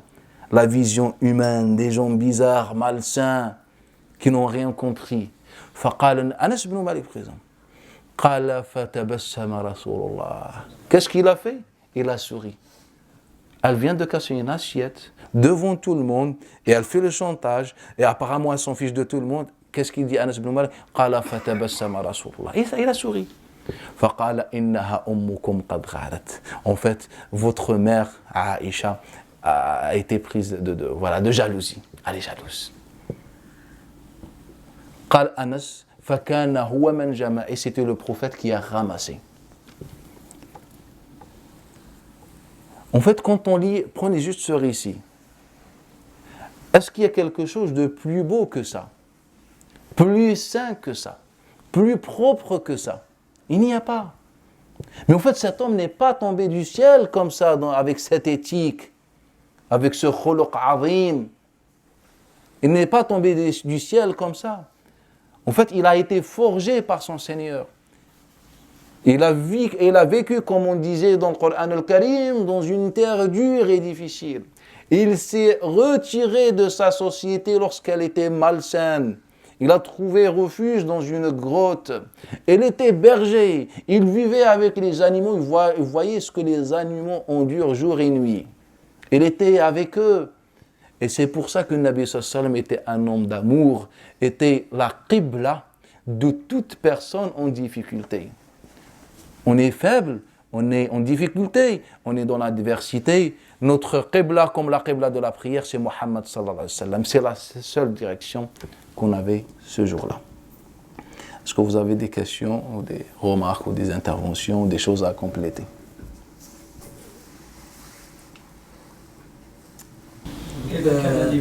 La dernière fois ou la prochaine fois, on parle des épouses du prophète sallallahu alayhi wa sallam. Barakallahu fik.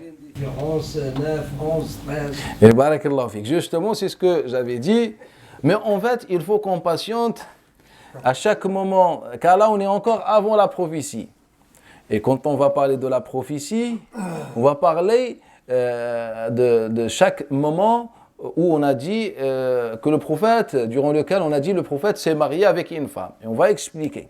Et vous allez voir qu'on se trompe beaucoup dans le nombre des épouses du prophète sallallahu alayhi wa sallam. Donc il faut qu'on patiente, inch'Allah ta'ala. Il faut qu'on arrive à la fin de Mecca. On va voir le cas de Saouda bint Zam'a. Ensuite, on va voir Aïcha, Hafsa bint Omar. On va voir tous ces épouses, inch'Allah ta'ala. Non.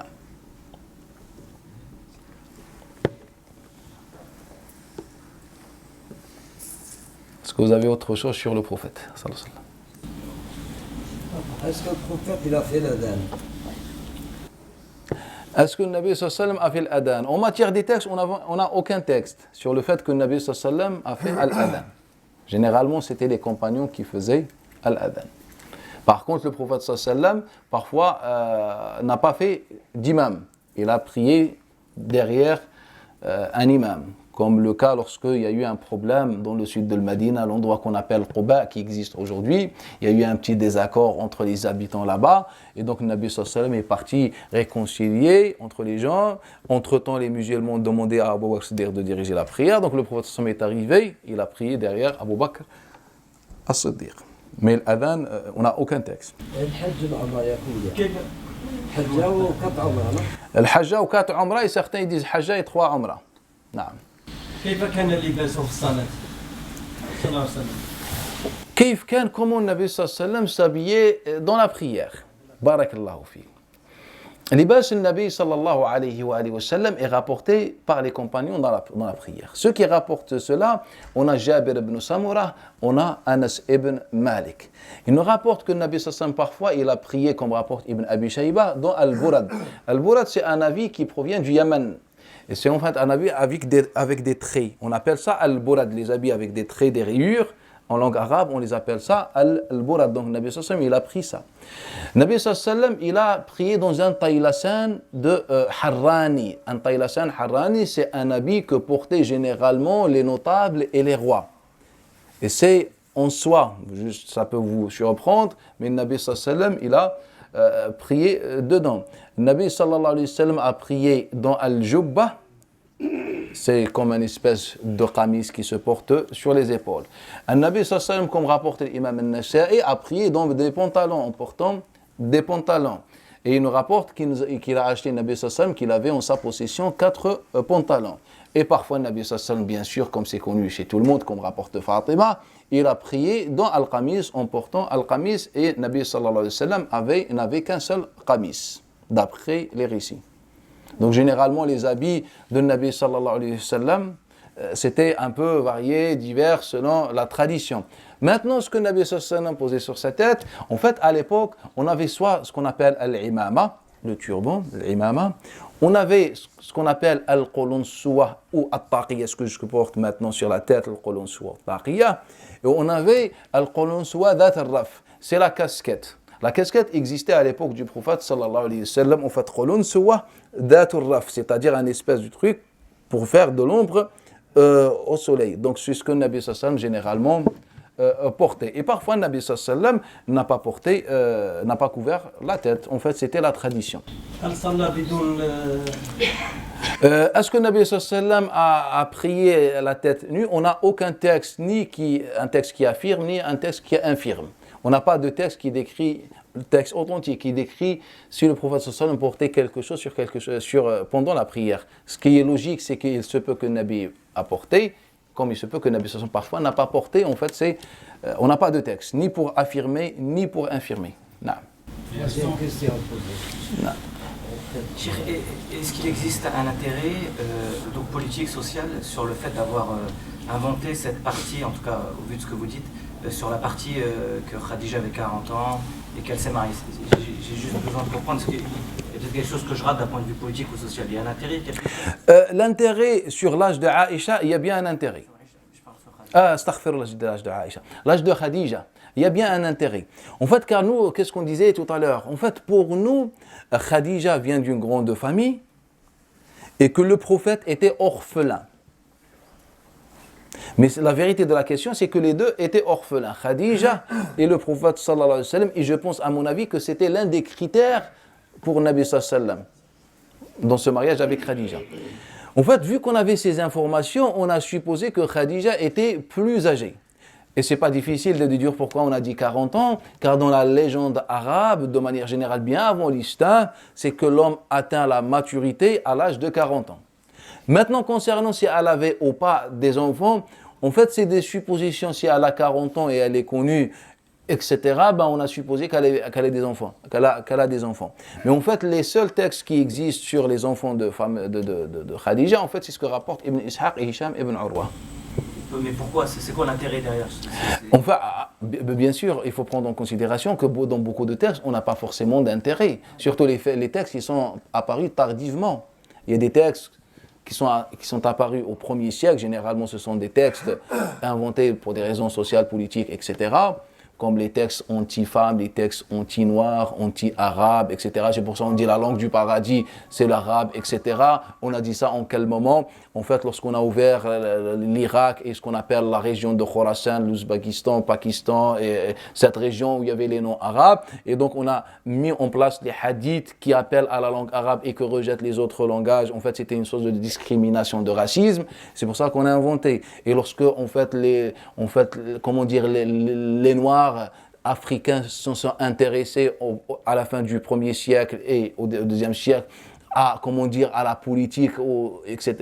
Et donc on voulait dire, écoutez, il y a une différence, il faut que juste les gens de Quraysh qui gouvernent, etc. En fait, en quelque sorte. Et c'est pour ça que les Noirs, entre le 2e et le 4e siècle, pratiquement, on avait une succession de révolutions de la part du monde africain, au cœur de la terre islamique. Donc il y avait des raisons politiques, etc. Non. Alors c'est quoi le statut juridique de mettre le qamis pendant la prière?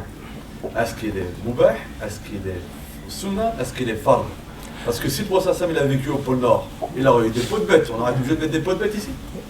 Et non, en fait, il n'y a aucun compagnon n'a dit ou n'a prétendu qu'il fallait mettre un qamis pour prier. Al-qamis est une tradition bien avant l'islam et le prophète sallam est venu dans un monde déjà arabe qui portait le qamis.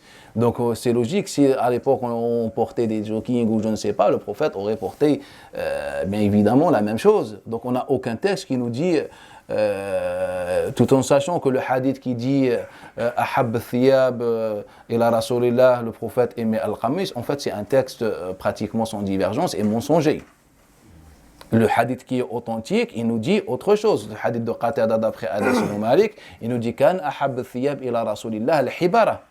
Le prophète sallallahu, l'habit préféré au prophète sallallahu, en fait c'est l'habit coloré à motif. C'est le hadith qui est dans l'authentique de Qatada d'après Anas. Mais l'autre hadith, en fait, c'est un hadith qui est pratiquement sans divergence, inventé, que le prophète aimait. Le prophète portait le qamis, qu'on portait des pantalons, je disais il avait 4 pantalons selon les textes, qu'on portait al-burad, qu'on portait al-taylasan, qu'on portait al-jubba, etc., comme rapporte Asma, bint Umays, l'épouse d'Abu Bakr Siddiq, et le hadith il est dans l'authentique de Muslim, mais aimer, on n'a absolument aucun texte sur ce que le prophète sallam aimait en dehors des habits à motifs clairs, etc. Et Allah nous demande de couvrir la partie intime et de prier, c'est tout simplement ça. Si on est couvert, on peut prier. Naam. Naam. Tu disais que quand Nabi sallam s'est marié avec Khadija, ils étaient jeunes. Or, comme il a dit le frère, il y a beaucoup de divergences qui disent que quand lui il avait 25 ans et elle avait 40 ans. Est-ce qu'on a des textes ou des trucs qui affirment ça? En fait, c'est ce que j'ai expliqué. Non, en fait, c'est ce que j'ai expliqué, on a expliqué depuis tout à l'heure. On a expliqué qu'il n'y a absolument aucun texte qui dit 40 ans. Et la seule chose qu'on peut dire, c'est qu'ils avaient pratiquement le même âge. Une petite différence, bien sûr, c'est logique, mais on n'a pas un texte. Et on a insisté sur le fait que Khadija, auparavant, n'avait pas d'enfant.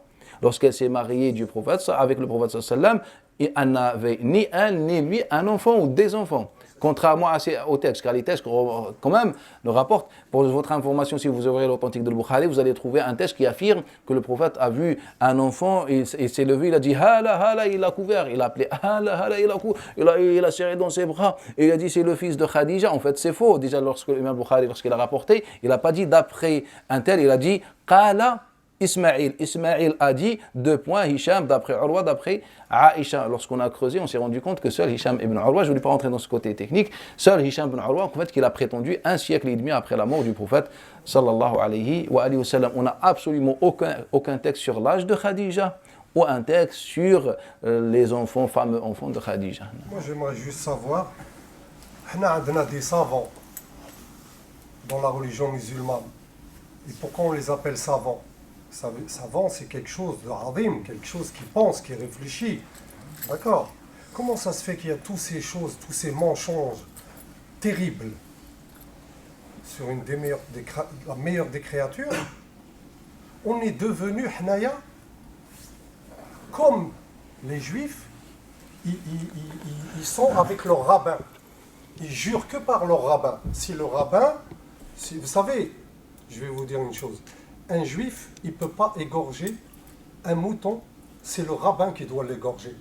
Non, nous, on n'a pas besoin de ça, parce que nous, on est musulmans. Donc, Hnaya, comment se fait-il que ces savants, qui soi-disant savants, qui sont toute leur vie, ils khammou, ils fikrou, ils n'ont pas découvert toutes ces choses-là, toutes ces choses terribles qui sont dans la religion musulmane. Wahed el-Gawri a dit là, va voir notre prophète, c'est marqué dans l'islam. Ou j'ai été voir sur internet et j'ai vu que le prophète il a tué une femme, elle était en train d'allaiter. C'est terrible. C'est authentique. Voilà. Authentifié. Voilà pour nos savants d'aujourd'hui et d'avant. الرسول صلى الله عليه وسلم قال لك النفس وحده ابن خلاف في وحود la seule personne qui l'a tué c'est tout jamais الرسول صلى الله عليه وسلم قتل Comment il s'appelle? ابن خلاف Non, Ubay ibn Khalaf. Ce n'est pas vrai, le prophète n'a jamais tué qui que ce soit. Ubay ibn Khalaf, déjà on a 3 versions sur l'assassinat. Et déjà, la première version, il dit que le prophète sallam de chez lui, il a lancé une flèche, elle a traversé pratiquement le Jazira, l'Arabia, et elle a tué Ubay ibn Khalaf. En fait, c'est flagrant, en fait, on sait. Là, في histoire, il a attaqué في أحد. En fait, c'est l'une des versions. Il s'est défendu. Non, en fait, le prophète n'a jamais tué qui que ce soit. Ça, c'est sûr et certain, et c'est connu. On a prétendu que le prophète a tué soit lui de ses propres mains, soit par ordre, a tué plus de 50 personnes. Moi, juste une Et qui se trouve dans notre patrimoine, mais c'est malheureux de trouver tout cela dans notre patrimoine, tout en sachant que tout ça, ce n'est pas vrai. question rapide. J'aimerais savoir s'il est authentique, ce récit qui a été transmis à l'empereur de Byzance, si je ne me trompe pas, et il a questionné un musulman en lui disant qui c'est ce monsieur, votre prophète, est-ce qu'il est attaché par le bien, il lui a dit non, à la fin il lui a dit c'est un vrai prophète. Le récit d'Abou Sufyan. Abou Sufyan. Abou Sufyan. Abou Sufyan, voilà. Barakallahu fik. Est-ce qu'il est authentique, ce récit? En fait, ce hadith est rapporté par l'imam Bukhari. حدثنا عبدان عن عبدا عن حدثنا عبدان عن عبدا الإمام الزهري. Il est rapporté également par Abu al-Yaman, d'après Shu'aib, d'après Zuhri, d'après Ubaydillah, d'après Abdullah ibn Abbas, d'après Abi Sufyan. Naam, il est très connu. Naam, le jour de l'Habasha, il y a eu cet échange sur ceux qui suivent le prophète sallallahu etc. Et généralement, naam. En fait, ce qui est sûr et certain, c'est que le prophète sallallahu était un homme de khayr, de miséricorde, etc. Mais malheureusement, comme on peut constater, on a attribué des choses. Moi, je préfère pas salir cette assise et ces gens honorables par des récits qui se trouvent et qui sont authentifiés par l'ensemble des savants musulmans qui ne font que salir le prophète sallallahu et qui sont très nombreux malheureusement. Il y a des exemples, si je les prononce, en fait, il se peut que même le toit tombe sur nous. Hein. Et je vous dis, ils sont authentiques, authentifiés par l'ensemble des savants musulmans, et ça c'est malheureux, car parfois en fait qu'est-ce qui s'est passé? En fait parfois tellement on est obsédé de faire éloge à quelqu'un, c'est qu'on oublie quelqu'un d'autre. Tellement on est obsédé. Omar ibn Khattab, je vous donne un exemple et en clôture, un exemple qui est pas trop choquant, un exemple un peu. Omar ibn Khattab, est-ce que Omar ibn Khattab est un homme qui a besoin de mensonges pour qu'il soit aimé par les musulmans? On a besoin de mentir pour que les gens aiment Omar? On n'a pas besoin de mensonges. On a dit, pour dire que Omar ibn Khattab a prononcé un verset avant sa descente, donc on s'est fixé sur Omar. On s'est concentré sur Omar. Donc on veut dire que Omar a prononcé le verset avant qu'il descende. On sait que ça n'a aucun sens. Mais le hadith, il est authentifié sans divergence. Et qu'est-ce qu'on a dit? Eh bien, le prophète, il est parti voir le prophète. Omar est parti voir le prophète. Il a dit, je vais essayer de vous faire vivre ces instants. Ya Rasulallah, tu te rends compte? Inna al-barr wal-fajir, le pervers et le pieux fréquentent tes femmes. Il est temps que tu dises quelque chose sur le hijab, le voile. C'est une parole qui se dit au prophète. Imaginez que quelqu'un vous interpelle dans la rue et il vous dit, écoutez, ta femme, les pervers et les pieux fréquentent ta femme, réveille-toi. Tu vas lui dire, pour l'information, tu vas lui mettre un coup de tête. Mais non, mais il faut qu'on réfléchisse. C'est logique, je pense, ou pas? Et donc, mais tellement on était concentré sur faire des éloges. Mais Omar n'a pas besoin de vos mensonges pour que nous on l'aime, Omar.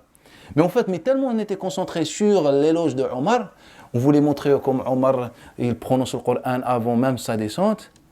On a dit que Omar il est parti voir le prophète. Ya Rasulallah, il est pervers, tout le monde fréquente tes femmes, réveille-toi, fais quelque chose. Et on dit, c'est là où Allah a fait descendre le verset du voile. Ça n'a aucun sens. Et donc parfois, tellement on est obsédé par quelque chose, c'est qu'on a oublié qu'on est en train de rabaisser indirectement An-Nabi sallallahu alayhi wa alihi wa sallam. C'est tout simplement ça. Et ce récit, il se trouve dans tous les livres authentiques, comme lorsque les autres tendances ont voulu vénérer Ali ibn Abi Talib, eh bien on a rapporté quelque chose d'autre, comme quoi Ali, maintenant Ali n'a pas besoin de ces mensonges, mais regardez, là, ceux qui vénèrent Omar, ce sont les gens qui sont ceux qui détestent Omar. Ils voulaient faire éloge à Omar, mais Omar n'a pas besoin de faire. Et donc on a voulu faire le contraire. Et je vous laisse comprendre, déduire de qui je parle. On a voulu vénérer Ali cette fois-ci, faire éloge à Ali ibn Abi Talib. Qu'est-ce qu'on a dit? Que Ali soupçonnait que un homme, que la femme du prophète trompait le prophète. Je ne parle pas de l'histoire vous connaissez la diffamation. Non! En fait, Ali a enquêté et soupçonné que quelqu'un faisait discrètement un rapport haram extra-conjugal avec l'une des femmes de Nabi. Il a dit, Ya Rasulallah, il y a une de tes femmes, et le hadith il est dans l'authentique de Muslim, pour votre information. Si vous voulez les sources, après je vous donne toutes les sources qu'il faut. Vous demandez au shuyukh, est-ce que ce texte-là se trouve dans les authentiques et authentifié par l'ensemble et commenté par l'ensemble des savants, etc. Vous demandez. Peut-être j'invente. Il a dit, Ya Rasulallah, il y a quelqu'un qui est en train de faire quelque chose avec l'une de tes femmes. Et là le prophète, comme un homme, présenté un homme, soumis au nafs, qui réfléchit pas, loin de la sagesse, il dit Ya Ali, maintenant on veut faire éloge que c'est Ali qui était à la source de la découverte et que c'est Ali qui va désigner. Ya Ali, va le tuer. Donc juste une accusation et on tue. Et donc Ali ibn Abi Talib, Al-Batal al-Miroir, l'héros de la Ummah, il prend l'épée et il va le tuer. Mais tellement on était concentré sur Ali et l'objectif c'est de dire à ceux qui détestent Ali, mais arrêtez de le détester, regardez son rôle. Qu'est-ce qu'il a fait? Il a défendu l'honneur du prophète. Mais tellement on était concentré sur ça, on a oublié qu'on est en train tout simplement de salir le bien-aimé d'Allah Ta'ala.